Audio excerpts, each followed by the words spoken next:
ఇటీవల 5 రాష్ట్రాల ఎన్నికలు జరిగినటువంటి ఈ యొక్క సందర్భంలో వచ్చినటువంటి ఫలితాలు భారతదేశ వ్యాప్తంగా కొన్ని ఆలోచనలకు, కొంత చర్చకు దారితీసింది. ఆ యొక్క ఆలోచనలు, చర్చలు ఏమిటి అంటే, అసలు భారతదేశ పార్లమెంటు అనగా పార్లమెంటరీ ఎలక్షన్లలో జరిగినటువంటి టైలర్డ్ ఓటర్ లిస్టులను ఈ రకమైనటువంటి ఎన్నికల ప్రక్రియలు ఇప్పుడు నరేంద్ర మోడీ ప్రభుత్వం ఏర్పాటు చేసినటువంటి గణేష్ కుమార్ ఏర్పాటు చేసినటువంటి ఎలక్షన్ కమిషన్ ఆఫ్ ఇండియా నిబంధనల మేరకు వచ్చే 2029 నాటికైనా కానీ కాంగ్రెస్ పార్టీ నిలదొక్కుని ప్రధానమంత్రిగా తన పూర్వ వైభవాన్ని నిలబెట్టుకుంటుందా లేదా అనబడేటువంటి అనుమానము ఇక్కడ రావడం మూలాన మాకొక్కలకే రావడమే కాదు, వందలాది, వేలాది, లక్షలాది మందికి కూడా ఈ యొక్క అనుమానం కలుగుతున్నది.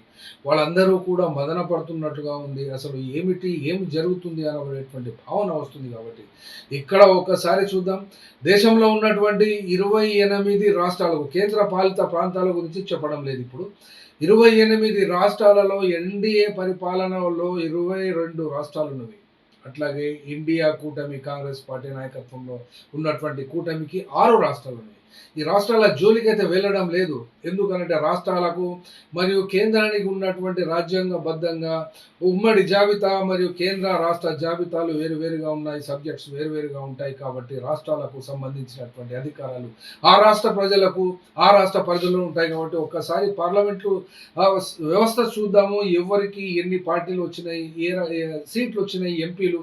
అంటే ఇక్కడ ప్రధానంగా కాంగ్రెస్ పార్టీకి ఆపోజిషన్గా బీజేపీ పార్టీ, బీజేపీకి ఆపోజిషన్గా కాంగ్రెస్ పార్టీ కనబడుతున్నది. 1999 నుండి మొన్న లాస్ట్ జరిగినటువంటి 24లో పార్లమెంటు ఎన్నికల వరకు కూడా ఒకసారి చూద్దాము. 1999లో వాజ్పేయి గవర్నమెంట్ ఉండే, అప్పుడు బీజేపీకి 182 స్థానాలు, కాంగ్రెస్ పార్టీకి 114 స్థానాలు. తర్వాత వచ్చినటువంటి మన్మోహన్ సింగ్ ప్రభుత్వంలో 141 కాంగ్రెస్కి వస్తే బీజేపీకి 138. తర్వాత 2009లో 206 సీట్లు కాంగ్రెస్కి వస్తే బీజేపీకి 116 సీట్లు వచ్చినవి. అప్పుడు కూడా మన్మోహన్ సింగ్ ప్రధానమంత్రిగా రెండవ టర్మ్ అది. తర్వాత నరేంద్ర మోడీ 2014లో వచ్చినప్పుడు కేవలము 44 ఎంపీ సీట్లను మాత్రమే కాంగ్రెస్ గెలుచుకున్నది. 282 బీజేపీ, 2019లో కాంగ్రెస్ పార్టీ 52, బీజేపీ 303, 2024లో 99, బీజేపీ పార్టీ 240. కాబట్టి 29లో ఏమి జరగబోతుంది, కాంగ్రెస్ పార్టీ ఎంత పని చేయాలో ఆలోచన చేయాల్సిందే.